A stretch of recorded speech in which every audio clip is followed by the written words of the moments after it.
તો માણાવદર તાલુકા પંચાયતની ચૂંટણીનો ધમધમાટ પણ શરૂ થઈ ગયો છે ત્યારે તાલુકા પંચાયતની 16 બેઠકો પર ખરાખરીનો જંગ છે। ગુજરાત ફર્સ્ટે જાણ્યો છે માણાવદરના મતદારોનો મિજાજ કે તેઓ શું કહી રહ્યા છે। માણાવદરમાં પ્રાથમિક સુવિધાઓનો અભાવ છે, અધિકારી રાજ સામે જનતામાં આક્રોશ ભભૂક્યો છે। સુલતાનાબાદ અને ખાંભલામાં રોડ રસ્તાના કામો થયા, વિકાસ માત્ર કાગળ પર થયાનો સ્થાનિકોનો આક્ષેપ પણ છે। ત્યારે ખેતરોમાં જંગલી પ્રાણીઓનો ત્રાસ છે, પાક નુકસાનીનું યોગ્ય વળતર નથી મળતું તેવું ખેડૂતોનું કહેવું છે। માનીતા લોકોના કામ થતા હોવાનો આક્ષેપ પણ કરવામાં આવી રહ્યા છે। જૂનાગઢ જિલ્લા પંચાયત તેમજ તાલુકા પંચાયતનું રણસિંગું ફૂંકાઈ ગયું છે। ક્યાંક ને ક્યાંક ઉમેદવારો છે તે પણ ફોર્મ ભરી રહ્યા છે। ત્યારે આપણે અત્યારે છીએ માણાવદર તાલુકાની માણાવદર તાલુકામાં જોવા જાય તો આજે સુલતાનાબાદ ગામ છે, તેની જે તાલુકા પંચાયતની સીટ છે ત્યાં આપણે તેના સ્થાનિક મતદારો સાથે વાત કરીશું કે છેલ્લા 5 વર્ષની અંદર ભાજપનું શાસન રહ્યું છે, કેવો વિકાસ થયો છે તમારા નામથી?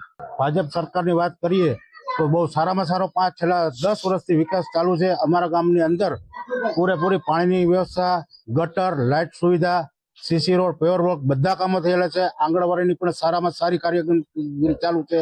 વિકાસની તો જો વાત કરી તો બહુ સારી વિકાસ છે। મોદીની સરકાર આવી છે, મોદી સરકાર 35 વર્ષ ત્યાં ભાજપ જ છે ગુજરાતમાં। વિકાસ બહુ સારા અમારો, પણ અમારા ખેડૂત લક્ષી પ્રશ્નો હોય, અમે ખેડૂત ગામડાના ખેડૂત છીએ। અહીંયા અમારે રસ્તા ખેડૂતના જે છે 8-8 ફૂટના છે, એ થોડાક 12 ફૂટ કરી દઈએ તો અમારે સાધન અત્યારે પેલા ગાડા મારા કરતો, હવે હાર્વેસ્ટર આવી ગયા, ખટારા આવી ગયા, ટ્રેક્ટર હાલતા નથી। એ થોડુંક એમાં સરકાર ધ્યાન દે તો ખેડૂતનો પ્રશ્ન હલ થઈ જાય। છેલ્લા 5 વર્ષથી ઘણું સારું કામ થયું છે। પશુપાલનની દ્રષ્ટિએ જોઈએ તો ગૌચર સાફ કરવું, વિવિધો કેમ કરી પશુની તંદુરસ્તી અંગે સભાનતા રાખવી, ચોખ્ખું દૂધ મળે, પણ હજી આ ગવર્મેન્ટ એમાં ખૂબ કામ કરે। ડુપ્લિકેટ દૂધ હોય એ બંધ કરે। બીજા નંબરમાં ખેતીમાં રોજ અને ભૂંડનો ભયંકર ત્રાસ છે। 20 વર્ષ પહેલા કાંઈ જ નહોતું, તો એની ઉપર કોઈ પણ રીતે નિયંત્રણ લઈ આવે। બાકી આ વર્ષે અતિવૃષ્ટિ હતી તો પાક વીમો વ્યવસ્થિત આપ્યો, ટેકાના ભાવે મગફળી ખરીદી કરી, કપાસની ખરીદી કરી।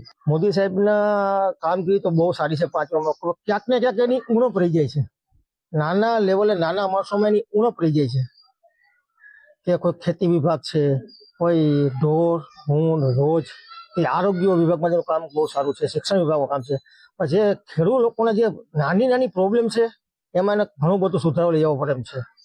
કામ કર્યું 108 થી તાત્કાલિક દવાખાના, નાનો માણસ હોય દવાખાના સારવાર તાત્કાલિક મળી અને જીવ બચાવે, બહુ મોટું કામ એનું કામ કર્યું છે।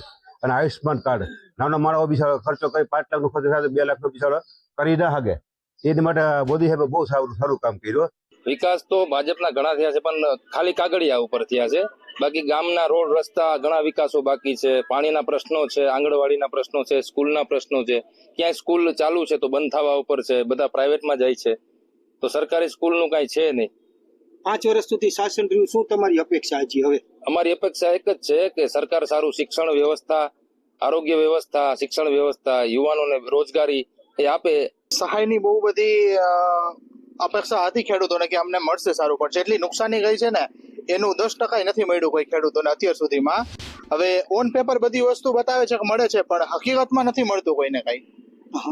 અતિવૃષ્ટિ થાય છે, હા બહુ બધી વસ્તુ સાહેબ। અત્યારે તમે જોયું જ છે કે અતિવૃષ્ટિના કારણે મગફળીનો પાક ફેલ ગયો છે, ઘઉંનો પાક ફેલ ગયો છે, તો એના હિસાબે ખેડૂતો અત્યારે એમનેમ રોવે છે અને કોઈ સહાય નથી મળતી। લાગતા વખતા પોતાના મળતિયાઓની લીધી છે ને, જે ખરા હકદાર છે એ લોકો રહી ગયા છે, એની માંડવી ડેમેજ છે, એનું ઓલું છે, આ તે બાને કોઈ બાને ડેમેજ કરી દીધી છે, એટલે એને બહુ અન્યાય થયો છે ખેડૂતોને। તાલુકા પંચાયત જિલ્લા પંચાયતમાં કેવા કામો થયા છે ગામડાઓ? જે અપેક્ષા હતી એનું 50% નથી કામ તો એ મતદારોનું થયું। હવે લોકો બધું પરિવર્તન ઈચ્છે છે। 5 વર્ષનું શાસન રહ્યું પણ કઈ થયું નથી।